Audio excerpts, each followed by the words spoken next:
కీర్తనల భాగము 118 కీర్తన 17 మాట చదవగలిగితే, నేను చావను, సజీవుడనే యెహోవా క్రియలను వివరించెదను.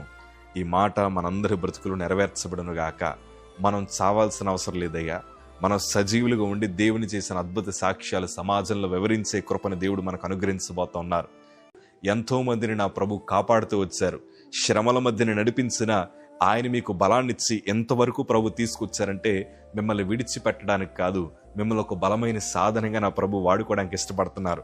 అందరూ మోసం చేశారు, ఎందుకు బ్రతుకున్నాం అని అనుకుంటున్నారేమో. అయ్యో, నేను ప్రేమించిన వారు నన్ను వదిలేశారయ్యా, ఎందుకు బ్రతుకున్నాం అర్థం కావట్లేదని కృంగిపోతున్న పరిస్థితులు, ఎవరో విడిచిపెట్టారని, ఏదో సమస్యల మధ్య నలిగిపోతున్నామని, రకరకాల ఇబ్బందులన్నీ మన కుటుంబాలకే వచ్చాయని, మన పిల్లల బ్రతుకులు మనం అనుకున్నట్టు లేవని కృంగిపోయి నిరుత్సాహపడాల్సిన అవసరం లేదయ్యా. మీరు ఒక్కసారి నిలబడండి.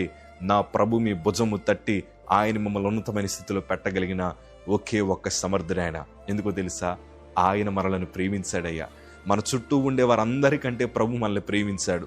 ఎంతగా ప్రేమించాడంటే, నీ కోసం ప్రాణం పెట్టాడయ్యా, నా కోసం రక్తం కార్చాడయ్యా. కేవలం ఒకటి, మన ఓటములను విజయములుగా మార్చడానికి. ఈరోజు నేను అంటాను, మరి ఎన్నడూ నేను చనిపోతాను, నా బ్రతికెందుకు అన్న ఆలోచన మీరు కలిగి ఉండొద్దు. ఎందుకంటే మీకోసం దేవుడు సిద్ధపరిచిన విజయాలు మీరు ఎన్నడూ ఊహించలేనివి.